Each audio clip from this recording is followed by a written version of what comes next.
pumpkin everything, yeah. Oh, I love this time of year.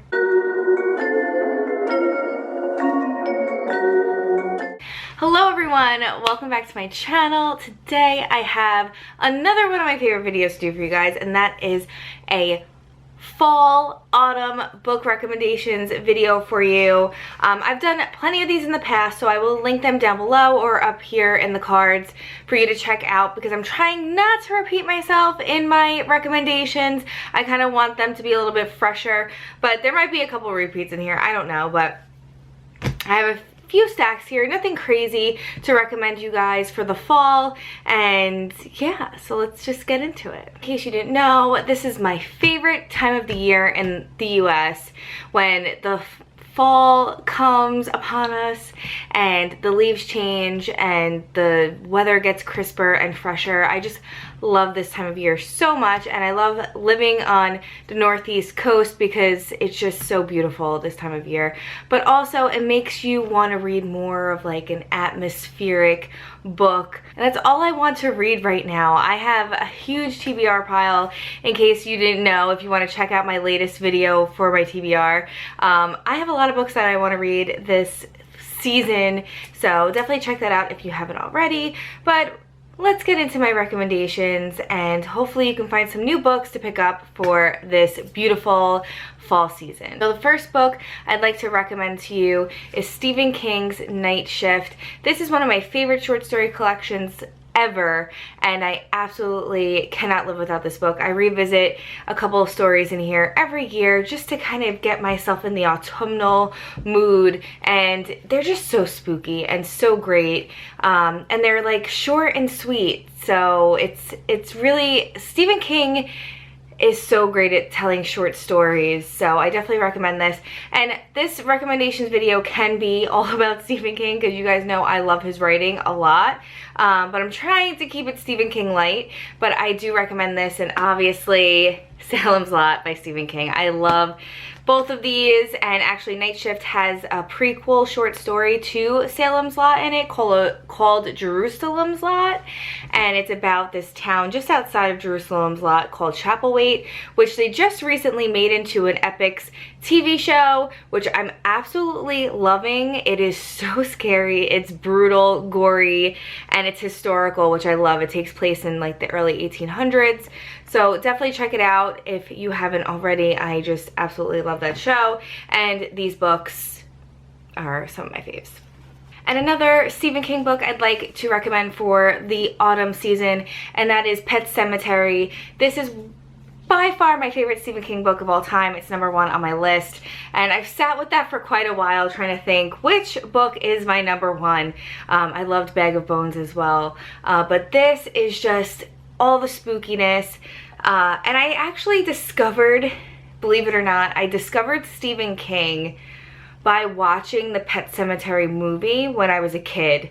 I fell in love with horror at a very young age by watching that movie, and then finding out that an author called Stephen King wrote the book, I immediately picked it up. So I would say Stephen King's book, Pet Sematary, introduced me into the horror genre at a very, very young age.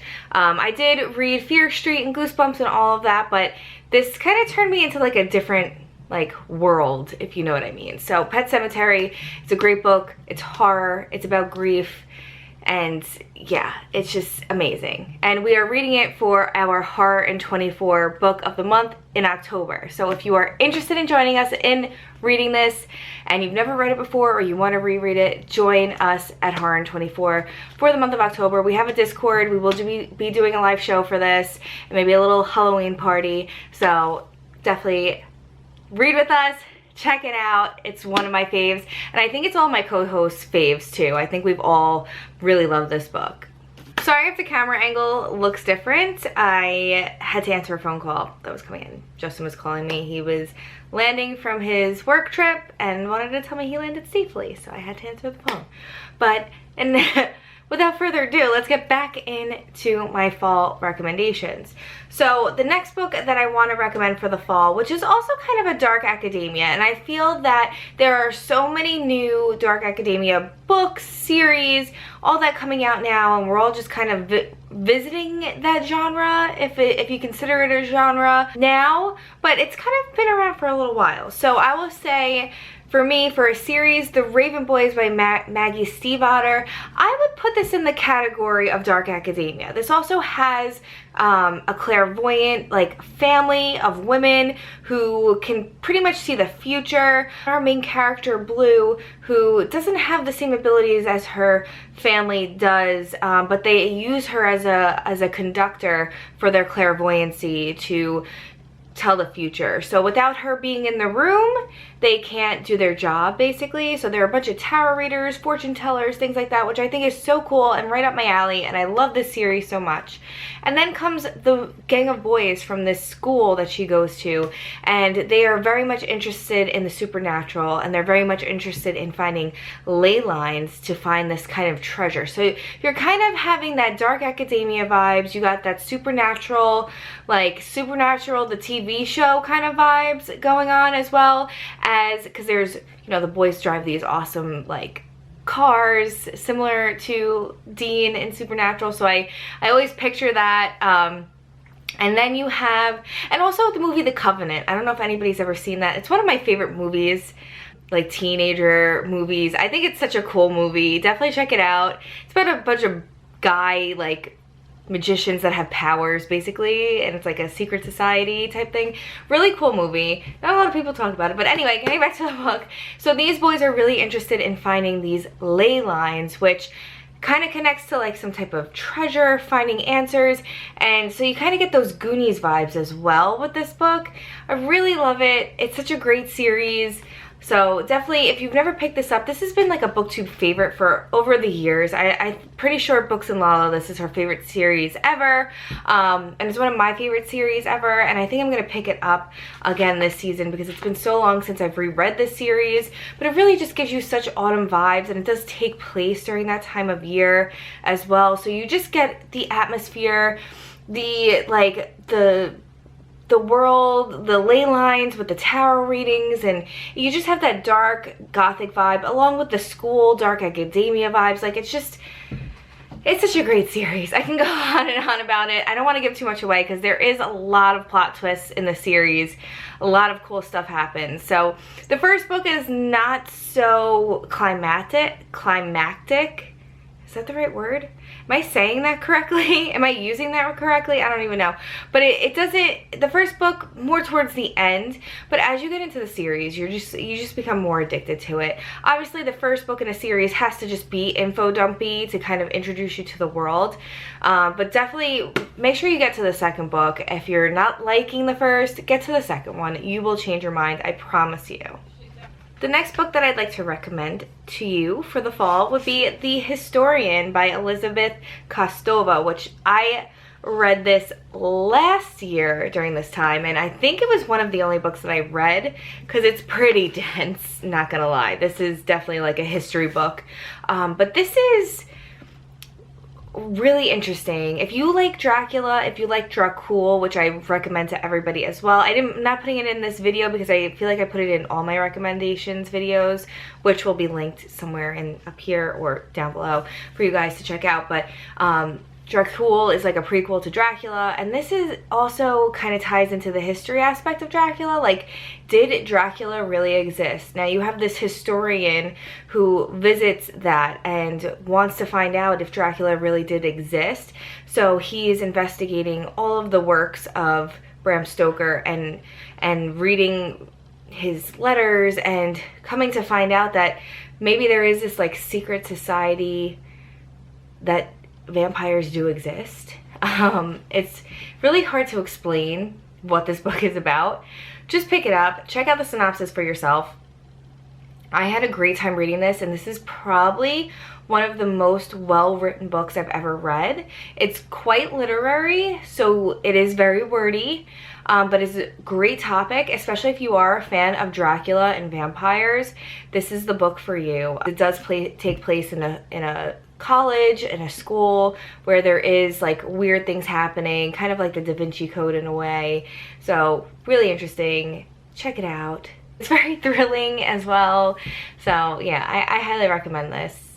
Check it out. And then again, I have another dark academia recommendation, and that would be Vicious by V.E. Schwab. This is a really dark story. I feel like nobody's really recommending this as a dark academia book, but it is, because it takes place mostly in the beginning about these like college boys who are roommates, and they end up like, they're very much into science and things like that. And they end up like kind of being arch enemies in a way. So they start off being friends and then they become, you know, serious enemies that want to like kill each other basically. So check this out if you like it. This is one of my favorite books by V.E. Schwab. She does such an excellent job writing this, and she recently came up with like a follow-up novel for this story, but I just felt like it wasn't necessary to get a follow-up from this story. I think it's great on its own. It's such a great book. This edition is really cool too. I love the end papers on this and this.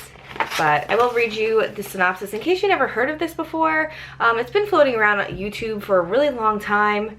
Well, Booktube for a really long time, but I haven't heard it like mentioned in a while. So Victor and Eli started out as college roommates, brilliant, arrogant, lonely boys who recognize the same sharpness and ambition in one another. A shared research interest in adrenaline, near-death experiences, and seemingly supernatural events reveals an intriguing possibility that under the right conditions, someone could develop extraordinary abilities. But when their thesis moves from the academic to the experimental, things go horribly wrong. They become EOs, extraordinaries, leaving a body in their wake and turning on each other. 10 years later, Victor has escaped from prison and is determined to get his revenge on the man who put him there. Aided by a young girl with the ability to raise the dead, Eli has spent years hunting down and killing every EO he can find. Convinced that they are a crime against God, all except his sidekick, a woman whose power is persuasion and whom he cannot defy, armed with terrible power on both sides, driven by the memory of betrayal and loss, the arch nemesis have set a course for revenge. But who will be left alive at the end? Amazing book. Then next is a recent read of mine, and that would be The Book of Accidents by Chuck Wendig. Now, I will say, starting off, that this book does have a chapter that takes place on Halloween, so this is a great book for that fall atmosphere. It does take place in the fall and the autumn time, so you will get all of those feels. But also, this is a very mind-blowing, mind-bending book. I was really absorbed into this book, and then at the end I just felt like someone shot me down. It was really good. It was a crazy book hangover after this book. I absolutely loved it. It looks pretty daunting, but it reads rather quickly. I don't recommend the audiobook because actually I did download the audiobook because I had a very long trip back from doing a work thing, and I was like reading it and I wanted to read it, so I downloaded the audio. And it's two different like perspectives, but the woman's perspective, she was very hard to understand. Like her voice wasn't clear on the audio, so I would say not to do the audio and read this with your own eyes. It is weird ass book, but I really enjoyed it, and it's super scary and gruesome at many points in this book, and you're gonna just find yourself like, what is going on? Which is kind of how I just felt watching the movie Malignant, and I have no comment about that movie. But I will say, nothing like this book in the enjoyment factor, because I really enjoyed this book. Malignant, not so much. This book is about family secrets and bad energy just kind of building up. It's also kind of, there's ley lines kind of involved in here as well, and alternate worlds as well. It's sci-fi horror, I will say. I can't really like give you a short synopsis of this book, It's very strange, but it is like a family that moves to a rural town after living in the city. Their son is a highly sensitive boy. He definitely is empathic, and he was living in the city and having a tough time. So they wanted to move back to rural town where it's less emotion, less commotion for their son, and they end up inheriting their father's house, who recently passed away, who they didn't really have much of like a relationship with, and but they only paid $1 for the house. So they moved in, and kind of weird things start happening to every single person, and you find why at the end of the book. But whew, definitely a weird story, but really enjoyable. I highly recommend picking this up. Next, I want to recommend to you guys a nonfiction, which is a fun book to read, and that is A Season with the Witch, and this is by J.W. Oker, who also wrote 12 Nights in Rotherhouse, if you've read it. It's a great haunted house story. Check it out.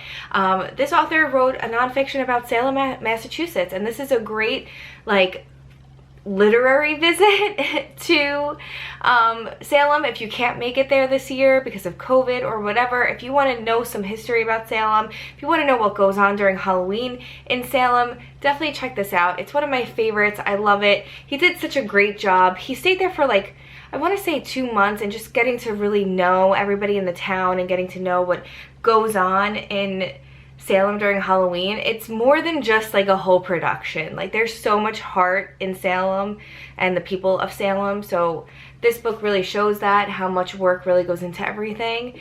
So I love this. Definitely check it out. And there's pictures in here as well, so you can kind of see some of the spots. But if you're looking for like a little tour guide too, if you're looking to go to Salem at some point, this is a great book to pick up. The next I would love to recommend to you guys, Frankenstein by Mary Shelley, which I don't think I really need to describe to you what this book is about. It's just a well-known classic, super spooky, sci-fi horror. So this is like the beginning of sci-fi horror, actually. Mary Shelley kind of like invented that genre, which is pretty freaking cool.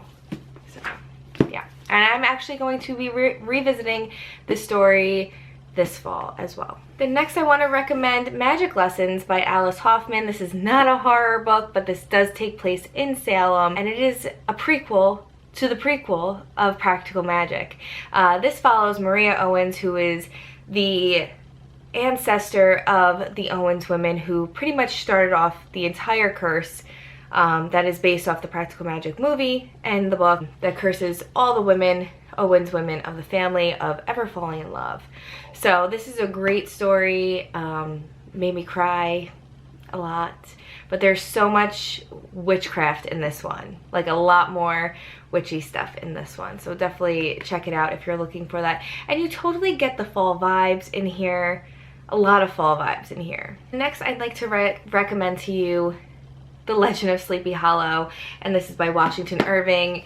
This is one of my favorite stories of all time. I keep saying that about everything. Everything's my favorite story, but I love that this is like, if you really are having a hard time getting into the fall spirit, if you say you don't live on the northeast coast of the US and it's like 100 degrees where you are in October or November, pick this up. It will put chill in your bones. You will feel like you are crunching the leaves in a beautiful autumn town, and it's super spooky, super atmospheric, and this is a great story to just share with everybody, to pick up every year. So this is one of my favorites to revisit every year this time. And then my final recommendation for this video will be Goblin by Josh Malerman. This is a this is a novel told in 6 novellas, and it was such a treat. I loved this short story collection. Josh Malerman needs to do more short story collections because this was phenomenal. I loved it so much. It really reminded me like Trick or Treat, the movie, because you kind of saw different perspectives and like different stories going on, and then towards the end everything kind of came together. This is a really cool concept of a short story collection, and they're super spooky and super atmospheric for this time of year. So yeah, just pick it up. It was a blast, and not for nothing, this is like the best cover to have on your shelf. Like, come on, look at that. That's curb appeal right there. It's gorgeous. Everything inside, I really liked it. I mean, I've heard a lot of people saying things about it, that it was kind of amateur and not super spooky. If you're looking for some, like a short story collection that's super gory and super spooky, that's not for you. If you love 80s and 90s horror, if you love movies like Trick or Treat and like Creepshow, if you like things like that, you will really love that short story collection. If you just love the horror genre as a whole and you could appreciate all different portions of the horror genre, you will really like that short story collection. That is it. That is all I have for you today for my fall recommendations video. I hope you all found a new book to read in this recommendations video. I'm trying to not repeat myself through the years, but some favorites just stick with you for a long time. I personally revisit Salem's Lot every year, like I said, and couple of short stories from Night Shift every year around this time, just to get me back into the fall spirits. Let me know if you found any new books out of my recommendations in the comments down below, and make sure you are following me on social media, on Instagram, because I do update there a lot more than I do on this channel. I'm trying to be better with that and upload more content for you guys. Now that it's the fall, I will have a little bit more time to sit down and film. So that is it. That is all I have for you today, and all links to my social medias and book clubs and my Etsy shop are down below in case you want to check it out. But on that note, I will be talking to all of you guys in my next video. Stay spooky, friends. Bye.